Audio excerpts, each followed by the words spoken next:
Hey, everybody, it's Jay Gibson alongside Kevin, Jonathan, and our guest for the show, the great Michael Baiamonte. Before we get going for episode 29, we have something super cool to share with you all, courtesy of FIU football and FIU athletics. It is the brand new trailer for their brand new Vice uniforms that they'll be rocking against UTEP later on in the football season. So without further ado, let's check it out.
Well, hey, everybody. Let's just get right into it. Mr. Baiamonte, could you do the honors?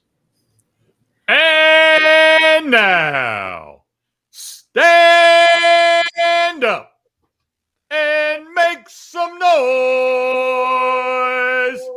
for Jake, Kevin, and Jonny and the Paws Up Podcast. That was amazing. That has to be the highest point of the Paws Up podcast ever. Oh my God. So this is episode 29 of the podcast featuring the voice of the Miami Heat and a FIU alum, Mr. Michael Baiamonte. How are you doing, Michael? Oh, I'm doing fantastic. And I got to tell you guys, thank you so much for the invitation to be on the podcast.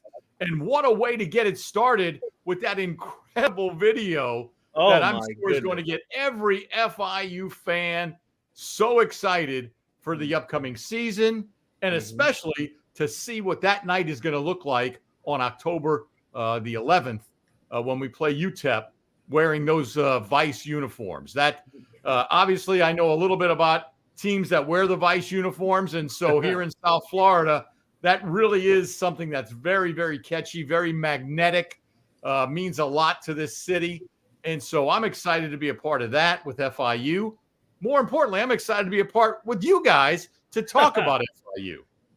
Oh, we're so happy you're here, Michael. And again, a big thank you to FIU football and FIU athletics for letting us play that video for you guys. And Vice definitely runs through Miami. It was the Heat who pretty much began the Vice craze when it comes to the Vice themes and colors in uniforms in sports. And then after that, of course, you've had teams like the Marlins sort of adopt a Vice similar design for their current look, and of course Inter Miami rocking the pinks. But Michael, thanks again for being on the show. And it's always cool to have a guest from all aspects of FIU. We've had players and coaches, we've had media personalities and alike, but now we have the public address announcer for the Miami Heat, of course, one of the most, in my opinion, prestigious sports organizations there are in all of North American sports and even globally. So, Michael, let's talk a bit about your time even before FIU. I want to know, when in your life did you first feel that, with the golden pipes and the resounding booming voice, that your destiny for the future was to be a public address announcer? Well, that goes back a long way. I found out probably in my middle school days, somewhere sixth, seventh, eighth grade, that I was able to be louder than everybody else. Now, by saying that, I mean my voice was just naturally louder than not screaming, not hurting your voice, not being anything outrageous, but just I had more of a projectable, booming voice than anybody else in any of my classes. So it was at that age that I kind of realized, hey, I've got something here with my voice that's a little different from the normal, average, everyday classmate of mine. And then as I was growing up, living in South Florida, back then there was no basketball locally here at all. There was no professional basketball. There was no college basketball. So we would just watch professional basketball on television every weekend. We'd get a game on television every weekend. And here in Miami, for some reason, we would get, which I guess made sense, the best teams that played on the East Coast. Mm-hmm. And so I watched a lot of Philadelphia 76er games. And with that, started kind of being attracted to this big booming voice I heard while I was watching the game on television. And it wasn't the play-by-play guy, or it wasn't the analyst. It was a background voice that I heard. And that voice would say something and the crowd would respond to it. And so I was always drawn to, well, who is that guy? And why is everybody responding to what he's saying? And I would continue to watch these games and listen. And I would learn later on that man's name was Dave Zinkoff. And he was the PA announcer of the Philadelphia 76ers. And that's kind of where I first got drawn into wanting to do something like that, was just watching games on television and listening to this guy in the background kind of control that big arena where Dr. J and Daryl Dawkins and all of these players were playing back in the late 70s and early 80s. Wow. That's a very I am still smiling from the intro you did, Michael. That was so unbelievably cool. But my follow-up to that, it's sort of a follow-up. So you decided you wanted to be a public address announcer. That's great, but when it comes to what sport you wanted to pursue regarding announcing, what made basketball the top choice for you? Was it just a preference? You love the game. It was maybe the 76ers, or was there a bit more to it than just that? So I guess having been drawn to it by Dave and professional basketball, that's kind of what was the allure. It was always, to me, I really never did think of another sport. Like, for example, when watching other sports, I never really listened. And I guess it's a little difficult to hear some of the PA guys in other sports. But I just never really was drawn to other sports like I was in basketball. And so it was always something I wanted to do. But let's face it, there's plenty of things we all want to do. When do you get the opportunity to do that? That's the big deal. And so my first opportunity was when I was in high school, and I went to high school locally here in Miami. I went to a small independent school, and I said, why don't I give a shot at announcing the boys basketball team? And so that's kind of where I really got started, was in my junior and senior year of high school. I became the PA announcer for my high school basketball team, and really started learning the trade and putting into practice all of the things I heard Dave Zinkoff do and say, and the way he did his job. I tried to emulate that, and it started in high school. And then ultimately where it really got big is when I became a student at FIU. And I became the PA voice of the men's basketball team at FIU, the first time the school ever had a basketball program. Yeah. Michael, I do want to ask you, I believe you called both football and basketball games back at Gulliver Prep. Just considering the pace and action of both sports, and obviously they're completely different, how does that translate into announcing the action? Just how different is that for you? So I would have to say, and I've talked to a lot of PA guys about this, I think there's pretty good consensus. The PA announcer's job in the game of basketball is the one that is used the most. You are announcing more things that are happening in a game of basketball than any other sport. And so that pace, that fast pace, that back and forth, that ability to influence the crowd and help the crowd get excited and support the team, I think that's what I noticed was the biggest difference in basketball versus any other sport. You can compare it to a lot of other things. I'm friends with Andrew Imber, who is the voice of the Florida Panthers. Mm-hmm. And you listen to when Andrew comes on, it's much different than when you would hear me watching, let's just say at home, watching a Heat broadcast. You're going to hear me constantly. Andrew comes in when you've got penalties, when you've got goals that have been scored. It's totally different. And even in football, short of a 80-yard touchdown pass by your team, a lot of it is a 6-yard run you're announcing that, or an 8-yard pass, you're announcing that. First downs can be exciting, but for whatever reason, the game of basketball just lends itself to constant excitement and enthusiasm, which I absolutely love. And I want to know a little bit more, before we get into, your career, I want to know, what is some advice you would give to someone that has a big booming voice like you and wants to get big in the world of, public address announcing? Jonny, that's a great question. One I get asked a lot. And my answer today is going to be a lot different than my answer when I first started many, many, many years ago. When I first started, nobody wanted to be the PA announcer. Nobody wanted the job. So it was easier to get PA jobs because they weren't attractive.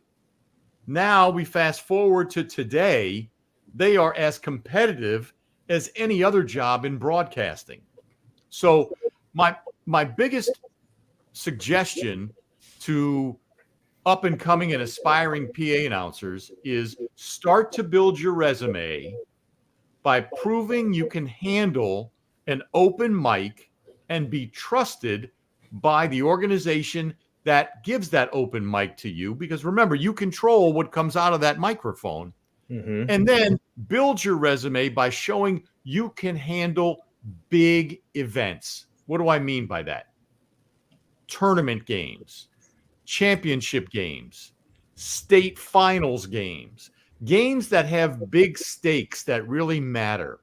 That's where you want to build your resume. The bigger the game, the more important that is on your resume. And for example, the biggest games that we have in the NBA are the NBA finals. Mm-hmm. I'm fortunate enough to have announced 6 NBA finals. That is the ultimate in where we are in my industry. Getting yourself to that point, you want to do what's the equivalent of NBA finals in whatever level you're announcing. And then you step it up. You show you can handle the best games in high school, then you consider a D1 or a D2 move. And then you consider perhaps a secondary pro sport. For example, in our world, it might be a G League team. I wound up getting my spot with the Heat because I was originally brought on as the backup. And so it's always a kind of a stairwell to step up, but you've got to prove that you can handle the big time stress of big games and you can be trusted with an open microphone. Yeah, and I I did a little bit of PA announcing in high school for the baseball team. Was it stressful? Yeah, a little, but there was no doubt in my mind it was fun. It was so much fun. And when the team was winning, oh, it was a blast. When the team was losing badly, it kind of happened a lot in high school, at least for me. I wish I was somewhere else, but at the at the end of the day, it's a fun job, and if you want to pursue it, yeah, there's so many social media platforms now to do that on that I've seen plenty of live streams of people like on Instagram and on TikTok just put the phone near their mic at a game, regardless if it's high school, collegiate, professional, and just do it, and it's super cool.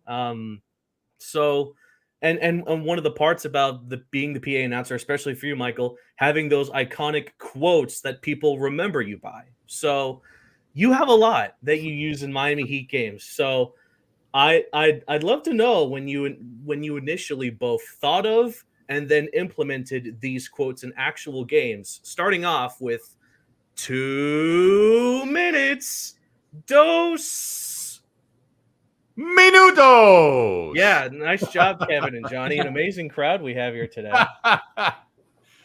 So there's been a lot of iconic phrases that that Heat fans have come to know that I use, probably because I've been the PA guy there for so long. Interestingly, some of them came with me from FIU. There were a couple of phrases that I used at FIU that I brought with me to the NBA, and it just worked. One of them was the 3-ball. 3! The other one was the visitor call for traveling. Too many steps. So those came with me and have worked out great. Stand up and make some noise and dos minutos were actually inventions while I was with the Heat. Speaking specifically, Jake, since you brought it up about dos minutos, how did that come to be? Where did dos minutos come from? What is the origin of that? I was in a production meeting with a bunch of people at the Heat organization one day, and we were talking about the makeup of the Heat season ticket holder. And so our season ticket department came in and they said, look, we've looked at the demographics. The makeup of our season ticket holders is identical to the makeup of South Florida, Dade County, where at that point it was not quite 50-50, but it was close enough to 50-50 Hispanic and non-Hispanic. And so the question came up, is there something that we can do to kind of give a nod, tip of the cap to the fact that, hey, this is who we are. We're made up of a group of a melting pot community. Can we put some Spanish into our game to recognize that we embrace that? Mm-hmm. And everybody turned and looked at me in this meeting. And I said, okay. They said, well, what do you think? You have any suggestions, any ideas? And so I thought about it for a minute and I was like, well, we have to keep in mind that yes, half of our audience is of Hispanic background, but half is not. So I don't think we want to do anything that would be too much to where half of your audience, half of your fan base would kind of be, I don't even know what is he saying? What is he talking about? So I said, it has to do with numbers. I said, the game of basketball is all about numbers. I said, and the numbers in the game of basketball are pretty simple. You've got baskets worth a point, baskets worth 2 points, baskets worth 3 points. I said, that makes a lot of sense to me because whether you speak Spanish or not, you know that uno, dos, tres is 1, 2, 3. So then I started thinking about, well, how can we make that work? You got 3-pointers. Do you want to say 3-pointers in Spanish? And I started thinking about it some more. I finally settled on the fact that by NBA rules, I'm required to announce when there's 2 minutes left in every quarter. And the reason for that is the rules change in the NBA in the last 2 minutes of every quarter. So that announcement is really more towards the teams and the officials, so they know we're in this 2-minute period and we're under the 2-minute rules area. So I said, well, you know what? What do you guys think if I say 2 minutes and then I repeat it in Spanish? Because two, everybody knows two is dos, minutes in English, minutos in Spanish. It's basically the same word. So it would sound like 2 minutes, dos minutos. And my game ops director at the time said, that's a great idea, but we're going to do it one better. I'm like, okay, great. He said, you're going to say 2 minutes and you're going to say dos, and all of the fans are going to yell out minutos.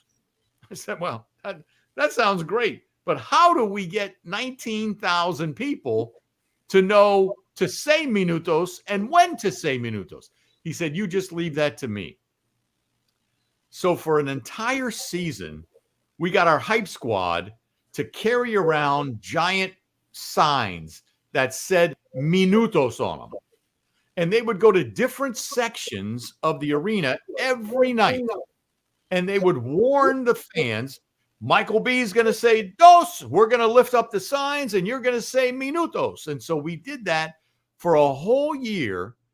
And we conditioned and taught the fans to reply minutos. Well, that in itself was a success. But what we never expected was how in the community, dos minutos is used everywhere. I mean, you could go anywhere in South Florida and somebody yells dos. And other than Kevin and Jonny tonight, somebody's going to say minutos.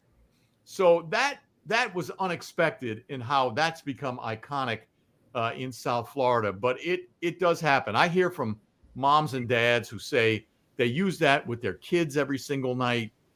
Hey, you've got 2 minutes, dos. And then the kids yell, minutos, until bedtime. I mean, all kinds of different things that they use it for. I think that's fantastic. And so I appreciate you letting me tell that story. It's really been something special for the Heat. No doubt about it.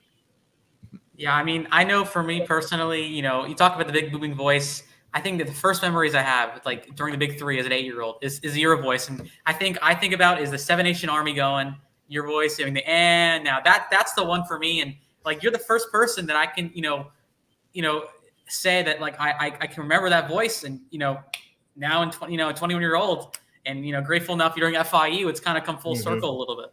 Yeah, thank you for saying that. That's nice of you to say, Jonny. I mean, it's been a great relationship with the Heat. We the fans have been so wonderful to me, embracing me. We have so much fun together. I try some different things with them, and they catch on, and they're great. It's just been a great relationship, and the organization is. I know, Jake, you mentioned it at the top of the show. It's one of the finest you'll find anywhere in the world. Oh yeah, no doubt. It is the work that they've done back to the community, along with the fact that they've just dropped 3 championships in the span of about 35 years is it's lights out. It's lights out. It's lights out.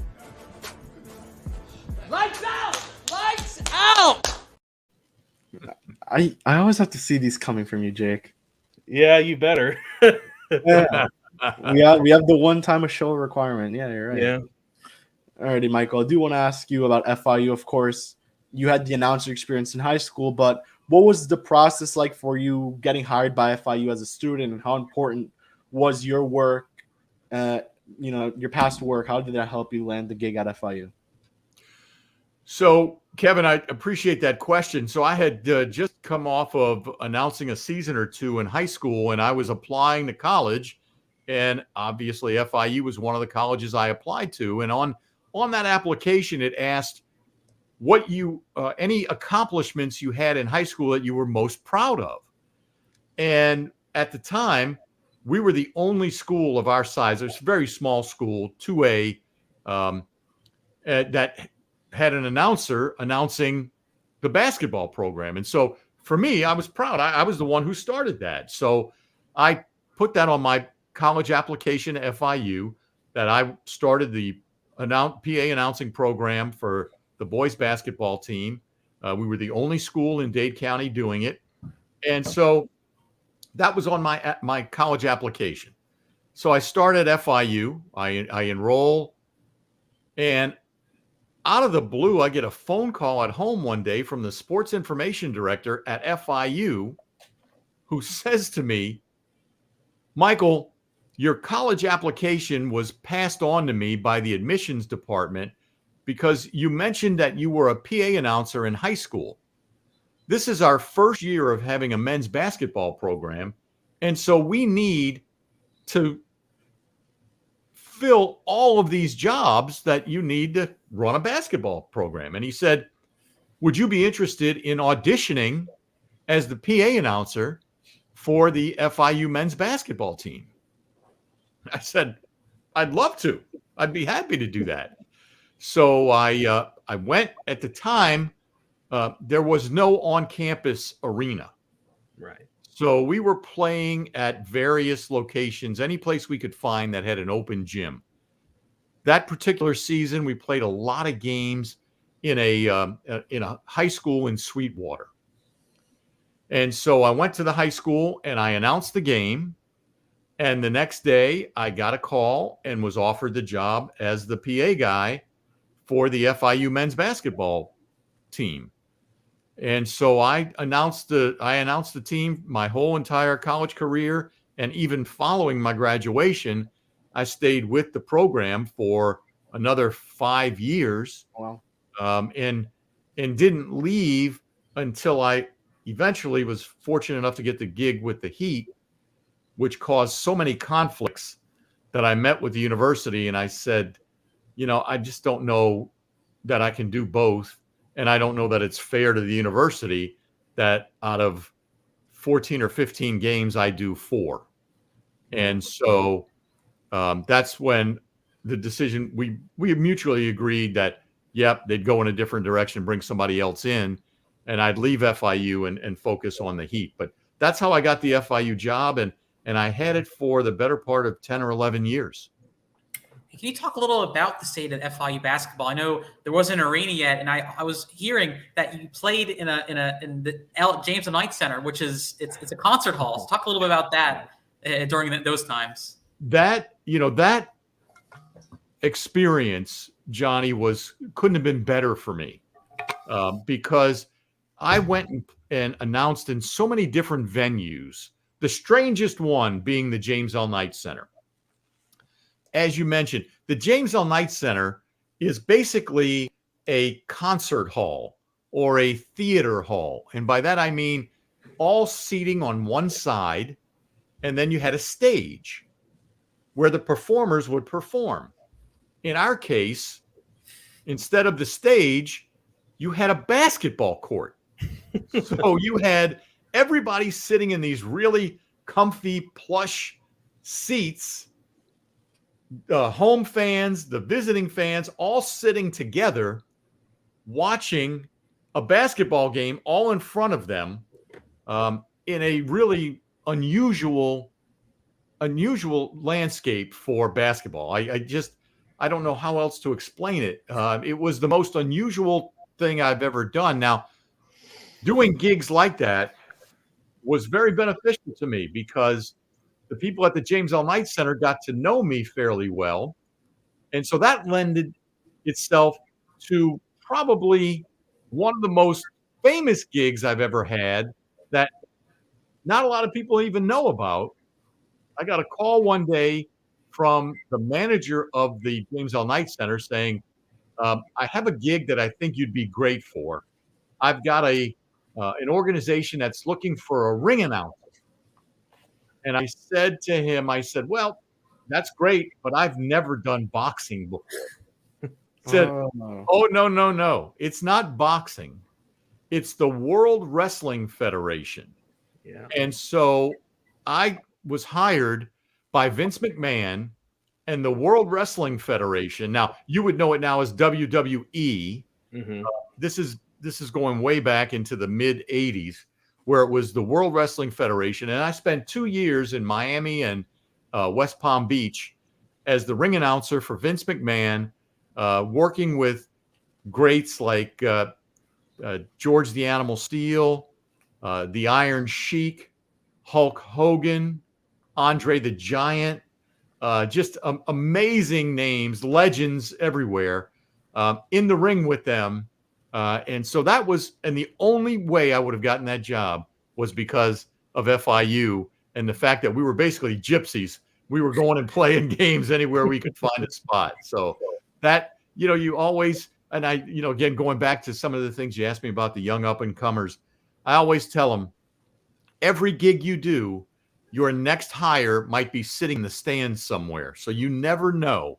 And that's, that happened. I can speak to experience. And those were 2 great years working for Mr. McMahon. It was phenomenal.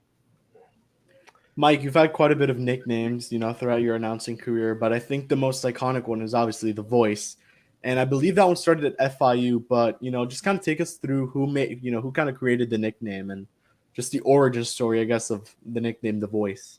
So, Kevin, you're right. It did start at FIU.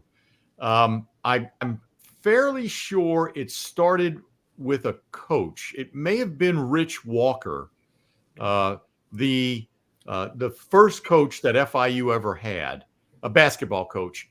And I think it was Coach Walker who never referred to me as Michael. He always, when he saw me, he always called me The Voice.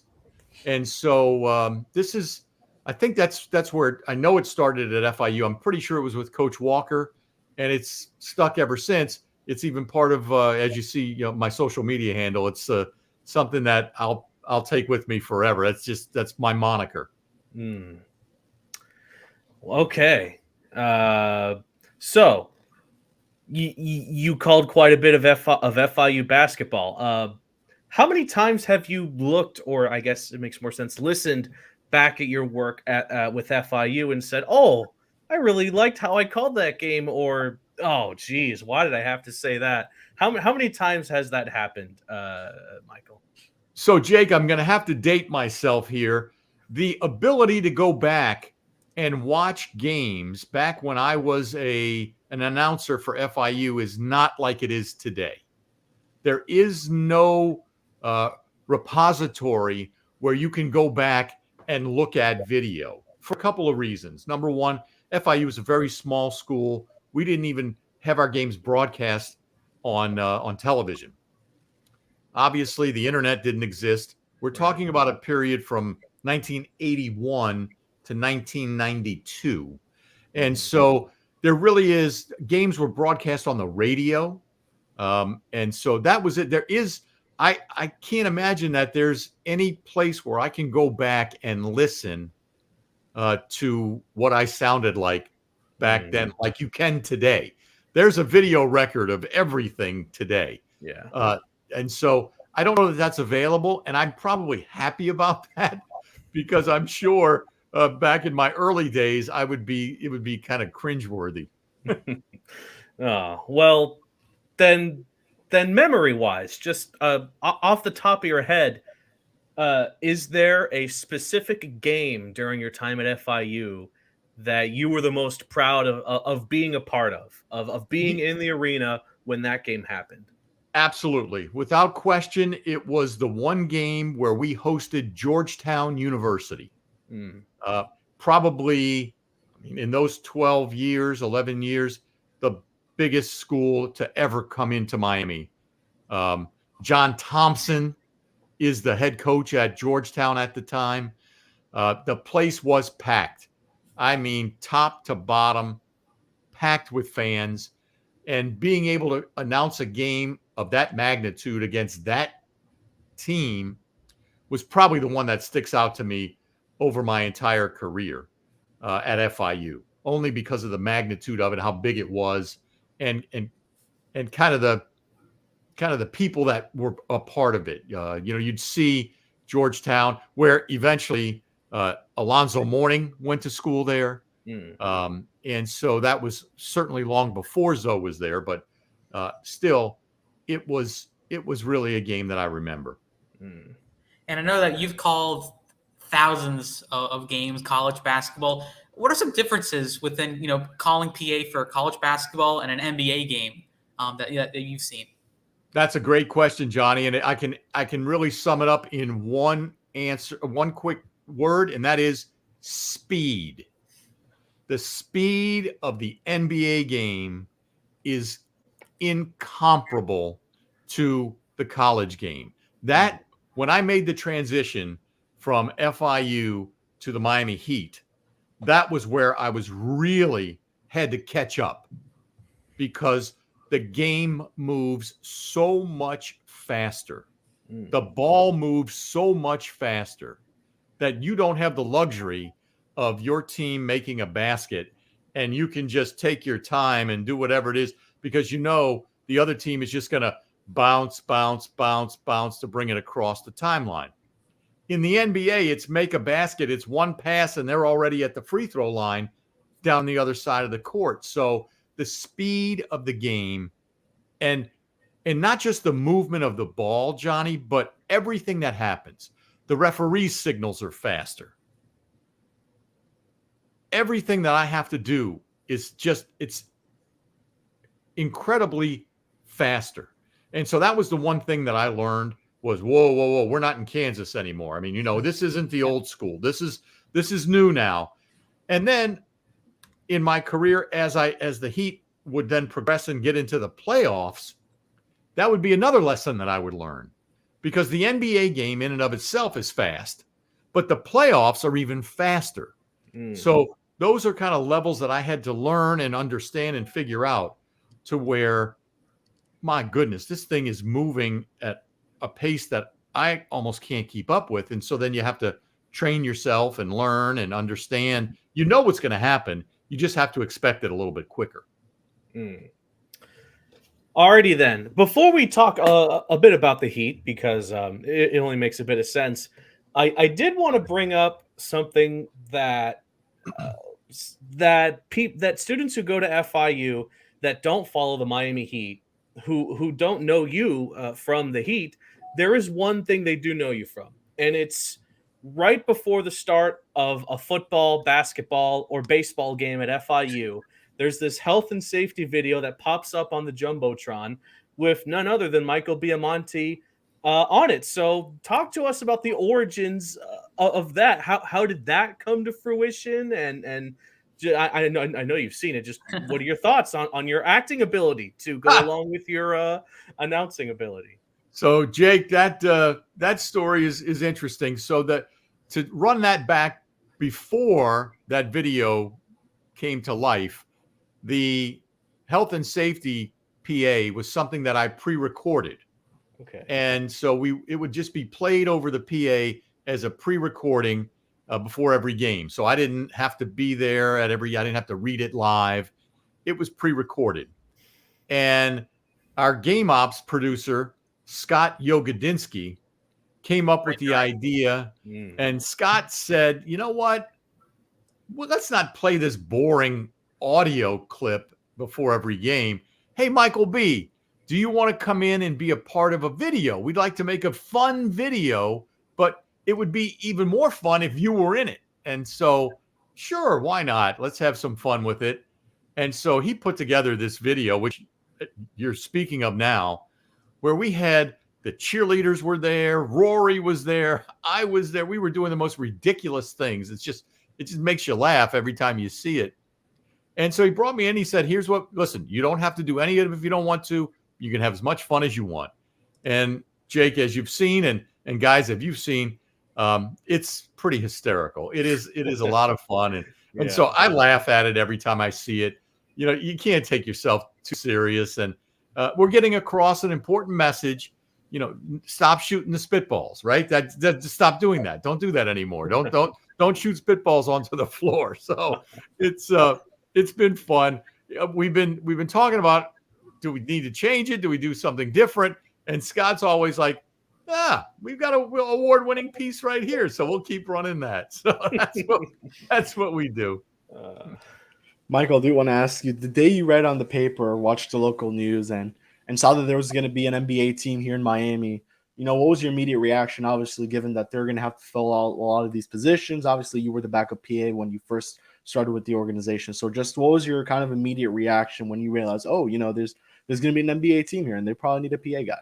Yep, that's exactly what my thought was, Kevin. And I thought I definitely had a straight-in shot because at the time, FIU was the only place where basketball was being played.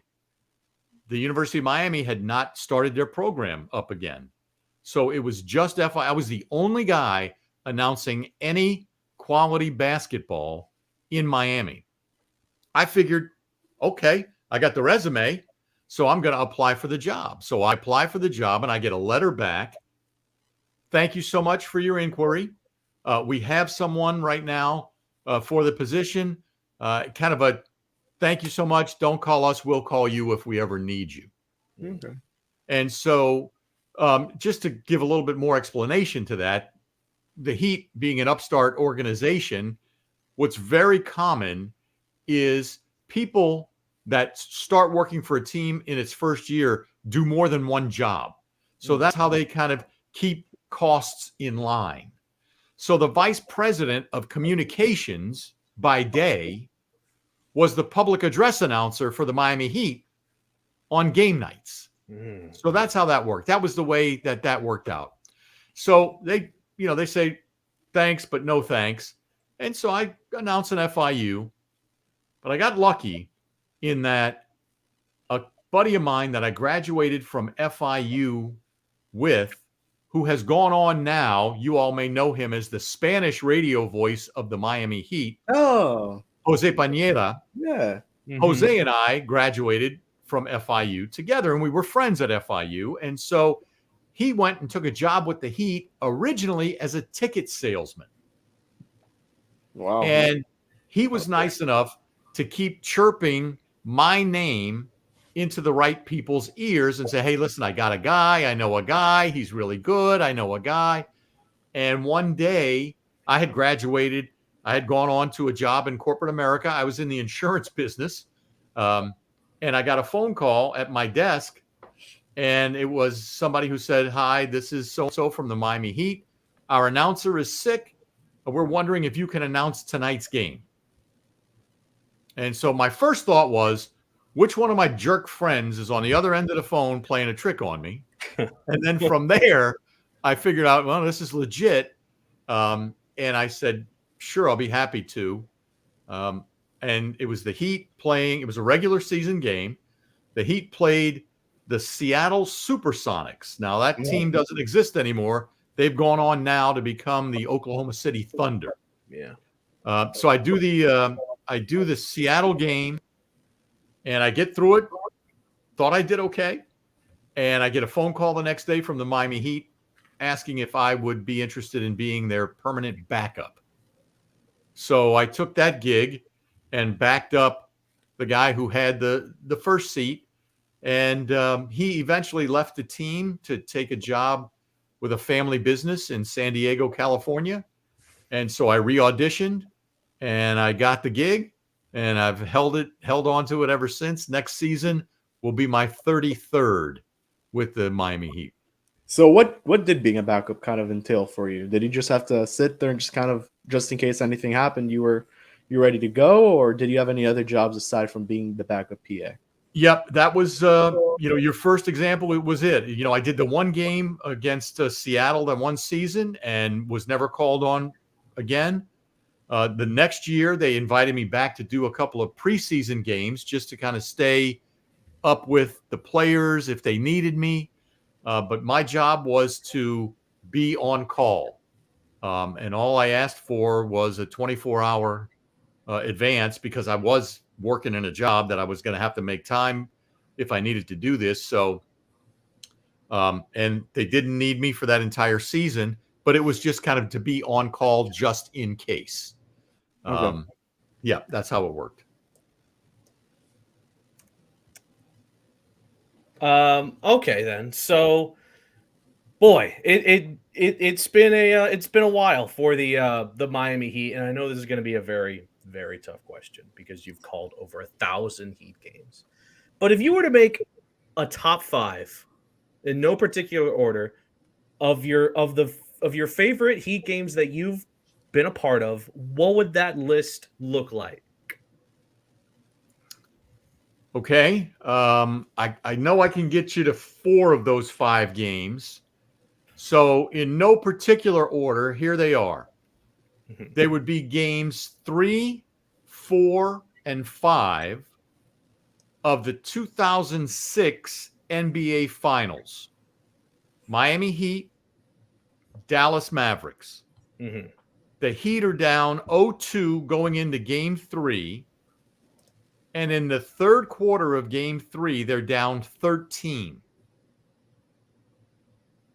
Now, back then, games 3, 4, and 5 were in Miami. Dallas had home court, and the schedule was 2-3-2. 2 in Dallas, 3 in Miami, 2 in Dallas. We're losing 2 games to none. We're losing in game 3 by 13 in the third quarter. Timeout Heat. Dwayne Wade on the bench says to Pat Riley, the head coach, and to the team, there's no way we're going out like this. And from that moment through game 3, 4, and 5 and game 6 in Dallas, but for those 3 home games, he became the greatest player on planet Earth and single-handedly brought the Heat back from an 0-2 deficit to a 3-2 lead and ultimately a 4-2 series win in Dallas. So those 3 games, watching that guy become the greatest player in the world are games that I'll never forget. The next one that I have to include, and I probably won't be able to think of another one other than that, and I'm sure you all know exactly where I'm going. It's game 6 Ray of Allen. the 2013 Yes. NBA Finals. The Ray Allen shot. Amazing game. Incredible game. Ridiculous shot that saved that series for us because, as you all remember, the ropes were already out. Yeah. The trophy was on its way out, and all I can think of is I'm going to have to PA this trophy thing, and they're going to give it to the other team. I mean, I don't want to be the guy that say, and now, ladies and gentlemen, let's direct our attention to center court where the San Antonio Spurs are going to be, presented with this trophy. Ugh, who wanted to do that? So the Ray Allen shot, without question. So those 3 games, the Ray Allen shot, I think those are the ones that really are at the top of the list for me. That's a hell of a list. All right, let's go ahead and take a break. What do you say, Kevin? Let's do it. How about a quick news break? Your one-stop shop for all the latest news for FIU Athletics and just FIU in general. So let's start off with men's basketball. Former FIU guard and recent transfer Austin Williams has announced that he is committed to playing for the Rutgers Scarlet Knights this coming season. Williams, who is a grad student, had previously played for both Hartford and Marist before having to sit out all of last season due to injury.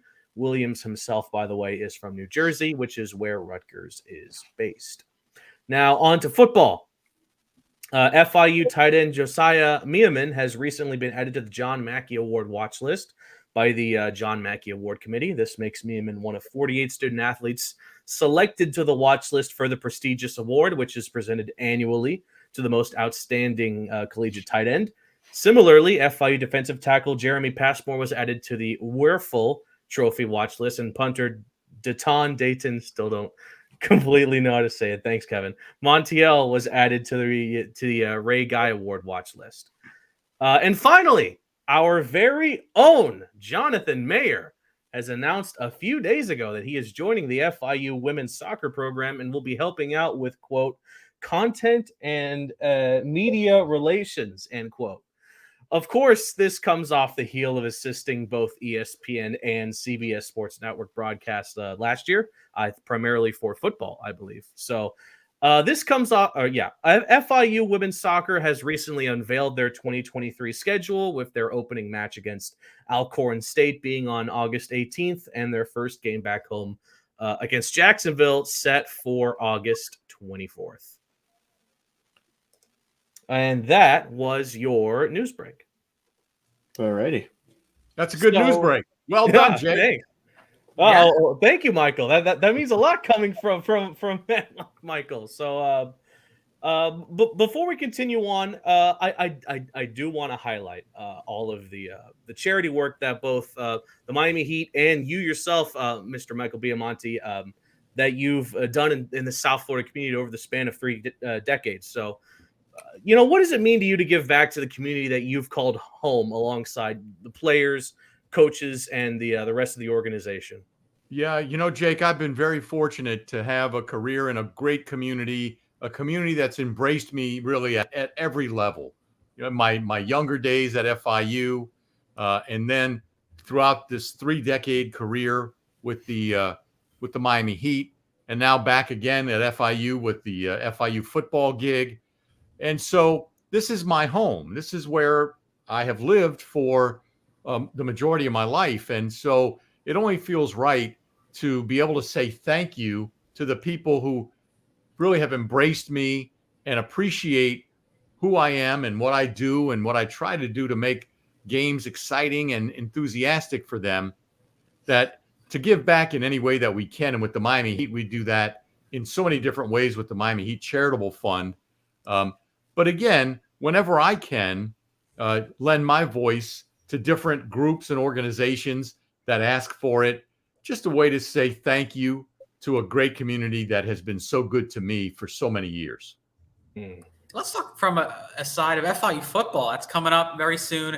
I want to talk about, for you, obviously now is the biggest win in FIU football history against the Miami Hurricanes at Loon Depot Park. Talk about that experience, to call that game and that atmosphere, and just the biggest win for FIU. That game, Johnny, nobody saw that coming at all. We're going there, and it's a huge venue for us. It's something new. It's something a little unusual. That's it. We're playing Miami. That's great. We just hope it doesn't get out of hand. And before you know it, it gets out of hand in our direction. It was. You're saying let me pinch myself. Am I watching us stop Miami on a goal line stand at the 1-yard line, where one of our linebackers is taking down their running back who's got a full head of steam, and our guy just wanted to make that tackle more? And it was an unbelievable night.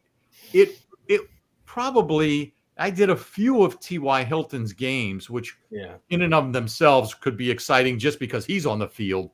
But without a doubt, biggest win, not only in the team's history, might have been one of the biggest wins ever in FIU sports history. No doubt. Short of, maybe winning national championships, perhaps in soccer, but I don't think so, because you're playing equal talent there. You're playing UM. Come on, this is UM, and we just beat them in football. Wow. Yeah, in every sport. And that was absolutely insane. And by the way, Kevin, Johnny, I was there. I second that. I was up at the 300 level, and all the Miami fans left. I'm there with my FIU gear. That was one hell of a great day. Yeah. All right, amazing. Let's start to wrap up a bit. Let's finish up with some fun rapid fire questions that we thought of. This one is for me. If you could call a Miami Heat game in any other arena in the NBA besides the FTA, Kaseya Center. Kaseya Center, yeah. It changed names a lot. So all of a sudden, yeah. So if you could call a Heat game in any other arena in the country, which one would it be? Oh boy. It would probably be, and I don't know what they're calling it these days, but probably Staples Center in LA. Crypto. What is it? The crypto.com arena? Is that it? Crypto, okay. Probably so. Now, I say that for a couple of reasons. Number one, obviously big time joint with a big time team. But it would also be fun to do that because Lawrence Tanter, who was the longtime PA guy for the LA Lakers, his style couldn't be any more opposite of mine. Right. He's a deadpan guy for both teams. And so it would be interesting to do a game there just to see how the crowd would react to a nut job like me getting everybody fired up when the home team scores a basket, you know? I do want to ask you, Mike, out of all the Miami Heat jerseys you've seen, you've been here for a very long time. Which is the best jersey you have ever seen the Miami Heat wear? Oh, the best jersey I've ever seen us wear is got to be Original Vice. I love Original Vice. The white one, right? The white one? Yes. Okay. The Original Vice, the first year we came out with it, the white with the Vice colors on it. I mean, that thing is beautiful. Fire. Yeah. I'll ask you a hard one now, Mike. Okay. Do you remember the starting five for your very first FIU PA game? Do you remember that? Ooh. Or go team. Let's do team. How about team? Make it so easier. I remember some of the guys that I back there my freshman year. Patrick McDonald, two kids that played out of Miami Palmetto High School. I can't, man, you're taking me back. Or what's the team? What's the team? You remember the team? Yeah. Well, it was the FIU Sunblazers back then. Sunblazers. Yeah. Who were they playing? Oh the very first game I ever did, I have no idea. All right. I have no idea. Bobby, it was Bobby somebody or other was a point guard. Oh man. All right. All right. Well, you got one player down. All right. Yeah. 1 for 5. That ain't bad. Okay. So I know you're gonna have a busy couple of days ahead of you as Dwayne Wade will be inducted into the Naismith Basketball Hall of Fame.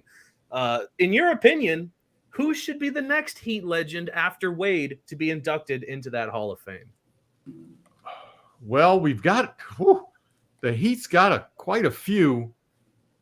I would have to wonder, although he's Udonis? No, I don't think Bosh? so. Bosh is already in. He's already in. This is already in. I would wonder about Glenn Rice. Yeah, that's a hell of a pick. I would wonder about Glenn Rice because the big throw. Obviously, LeBron's not eligible yet, but Chris is in. Dwayne will be in Saturday. Alonzo, Tim Hardaway.